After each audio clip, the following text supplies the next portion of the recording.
Welcome to the 1,000 Nights and 1 Night.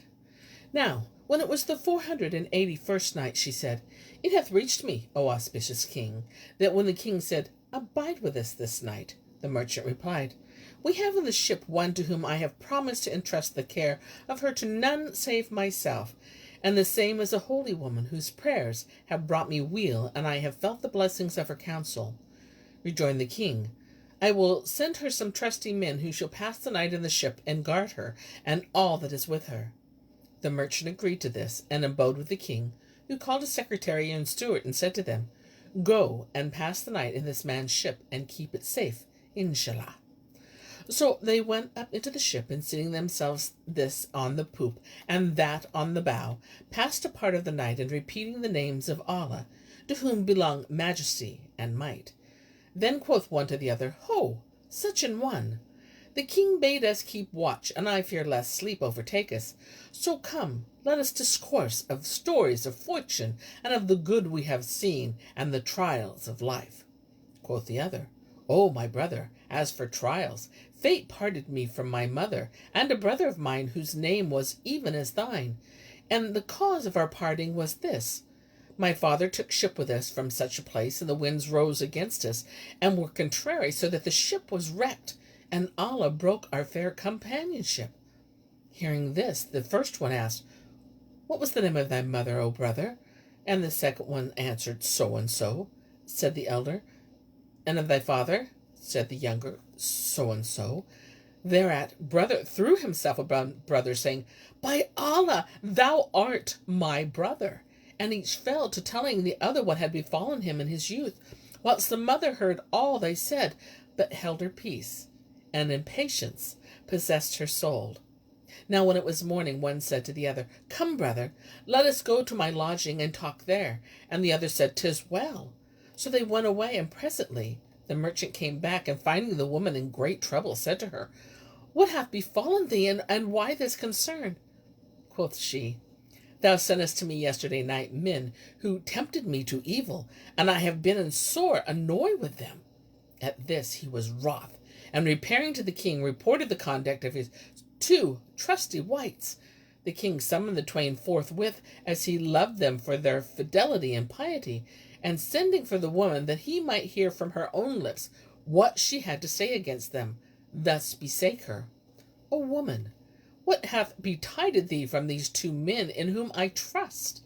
She replied, 'O king, I conjure thee by the Almighty, the Bountiful One, the Lord of the Empyrean, bid them repeat the words they spoke yesterday night.' So he said to them, 'Say what you said, and conceal naught thereof.' Accordingly, they repeated their talk, and lo, the king, rising from his throne, gave a great cry, and threw himself upon them, embracing them, and saying, 'By Allah, ye are my very sons.' Therewith the woman unveiled her face, and said, 'And by Allah, I am their very mother.' So they were united, and abode in all solace of life, and in its delights, till death parted them. And so, glory be to him who delivereth his servant, when he restoreth to him, and disappointeth not his hope in him with his trust."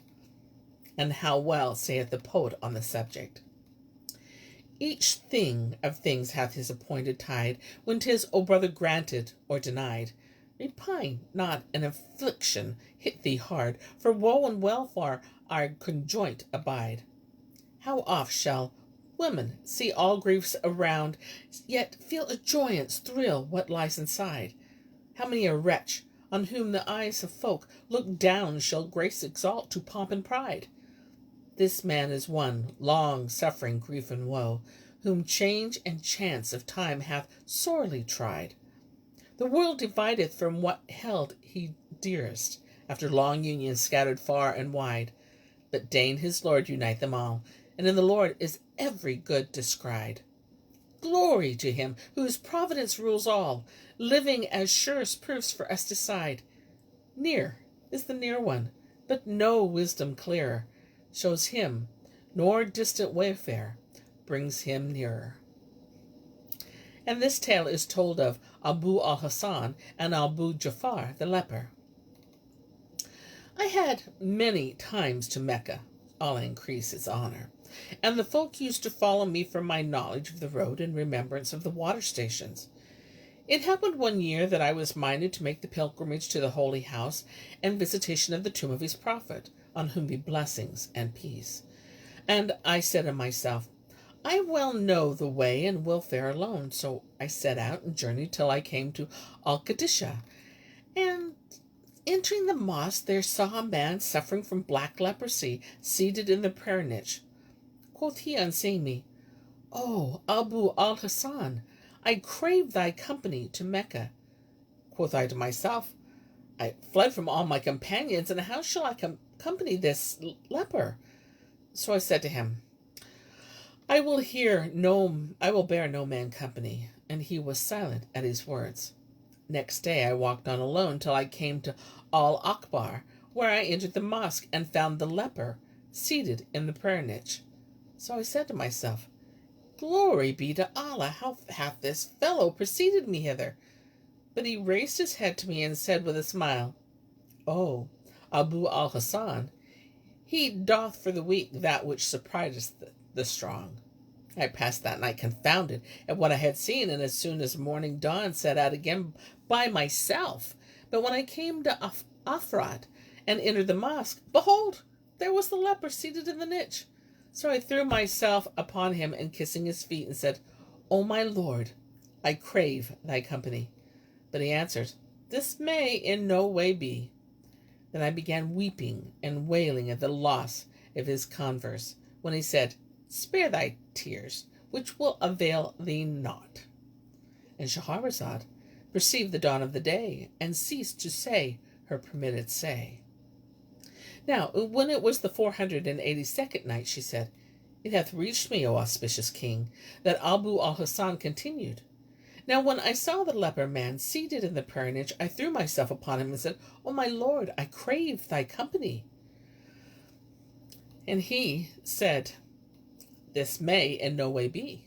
Then I began weeping and wailing at the loss of his company, when he said, Spare thy tears, which will avail thee naught. And he recited these couplets.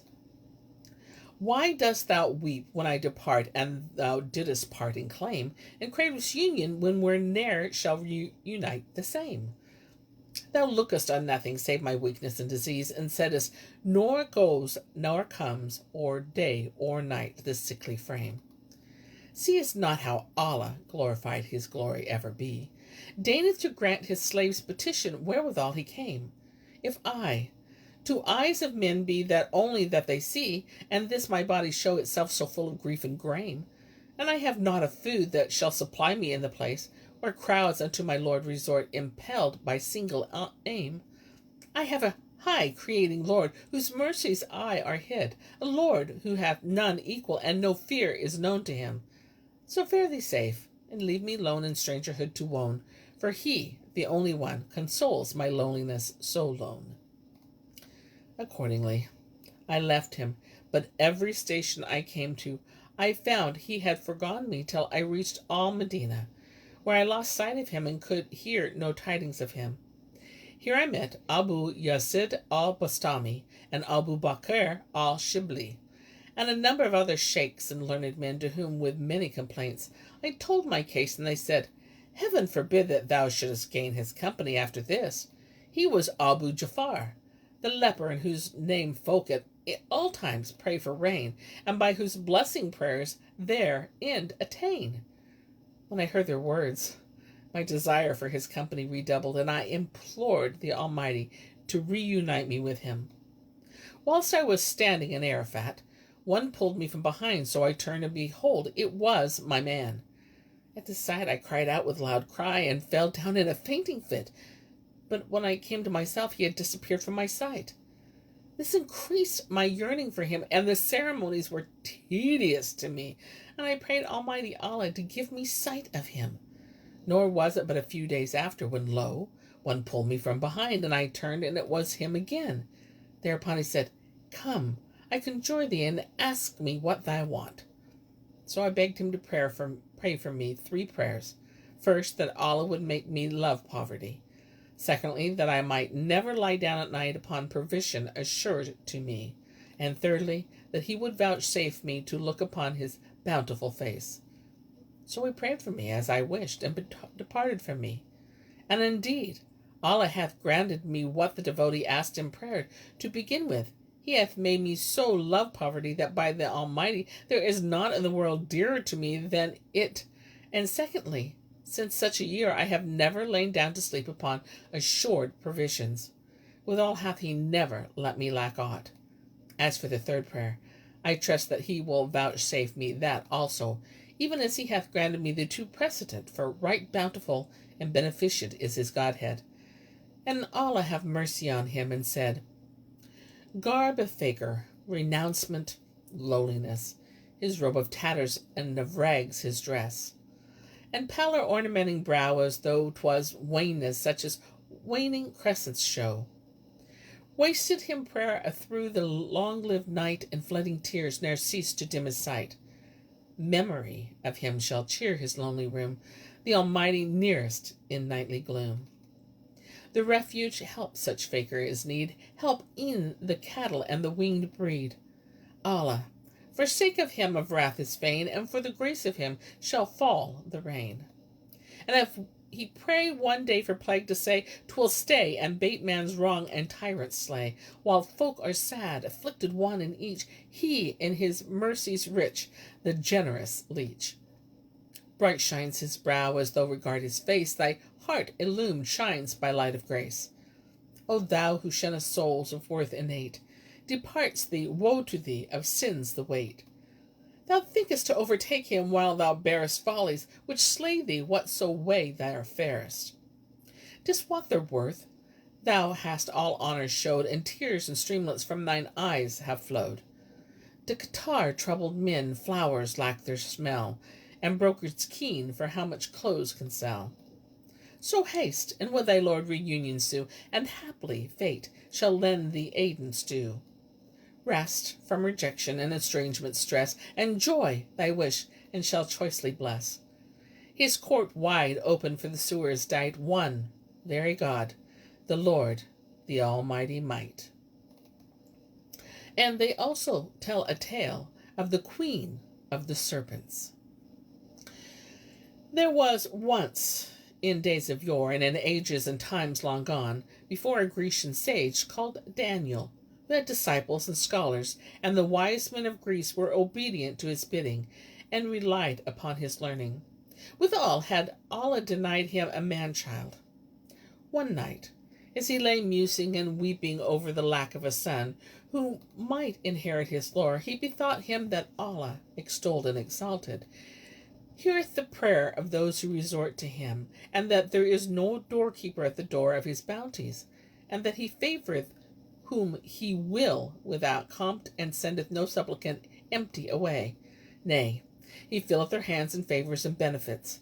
So he besought the Almighty, the Bountiful, to vouchsafe him a son to succeed him, and to endow him abundantly with his beneficence. Then he returned to home, and carnally knew his wife, who conceived by him that same night. And Shahrazad perceived the dawn of the day, and ceased to say her permitted say.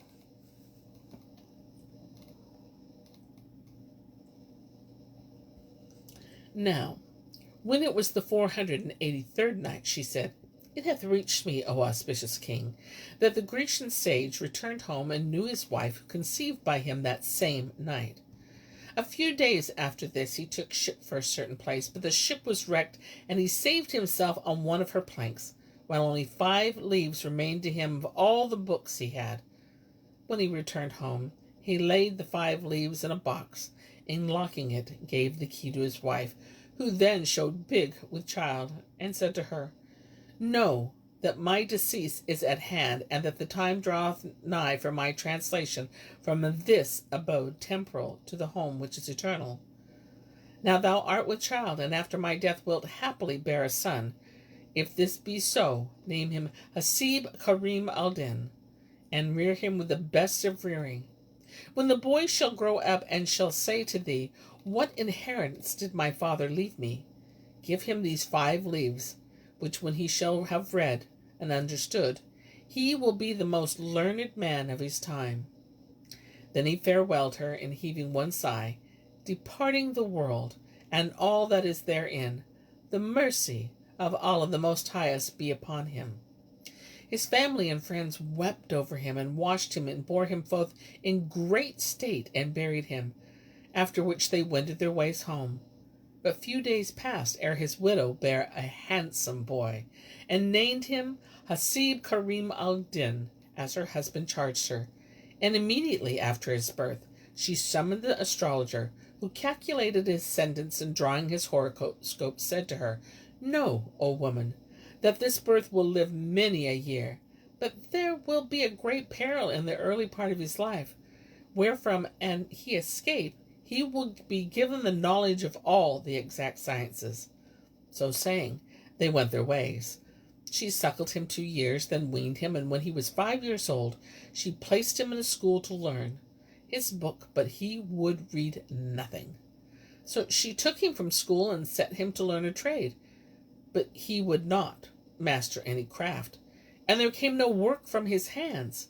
The mother wept over this, and the folk said to her, Marry him. Happily he will take heart for his wife, and learn him a trade. So he sought out a girl, and married him to her. But despite marriage and the lapse of time, he remained idle as before, and would do nothing.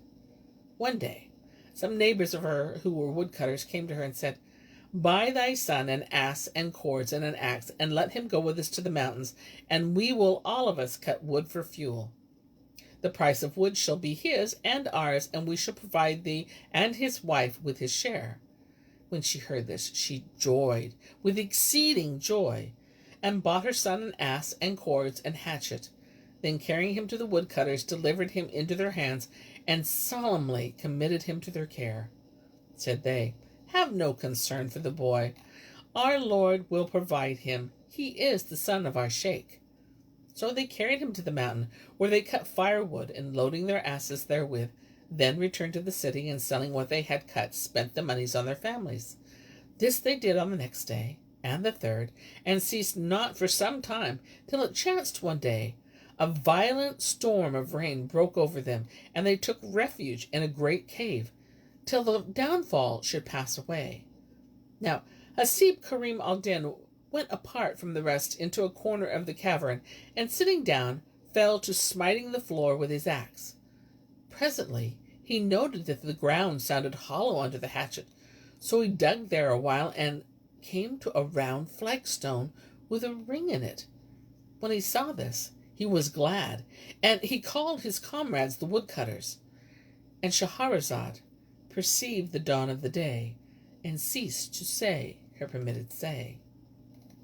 Now, when it was the 484th night, she said, It hath reached me, O auspicious king, that when Hasib Karim al-Din saw the flagstone with the ring, he was glad, and he called his comrades the woodcutters, who came to him, and finding it was in fact soon pulled up the stone, and discovered under it a trap door, which being opened showed a cistern full of bees' honey. Then said one of they to the other, This is a large store, and we have nothing for it but to return to the city and fetch vessels wherein to carry away the honey, and sell it and divide the price, whilst one of us stands by the cistern to guard it from the outsiders. Quoth Hasib, I will stay and keep watch over it till you bring your pots and pans. So they left him on guard there, and repairing the city, fetched vessels which they filled with honey, and loaded their asses therewith, and carried them to the streets, and sold the contents. They returned on the morrow, and thus they did several days in succession, sleeping in the town by night, and drawing off the stuff by day, whilst Hasib abode on guard by it till but a little remained, when they said one to the other, It was Hasib Karim al-Din found the honey, and tomorrow he will come down to the city, and complain against us, and claim the price of it, saying, 'Twas I found it, nor is there escape for us, but that we let him down into the cistern to bail out the rest of the honey, and leave him there, so he will die of hunger, and none shall know of him. They all fall in with this plot, as they were making for the place, and when they reached it, one said to him, O Hasib, go down into the pit and bail out the rest of the honey.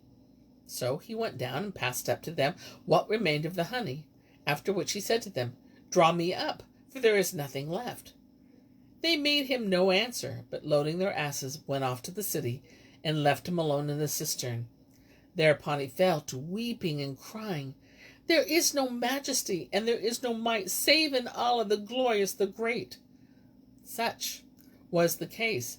But as regards his comrades, when they reached the city and sold the honey, they repaired to Hasib's mother, weeping, and said to her, "May thy head outlive thy son Hasib."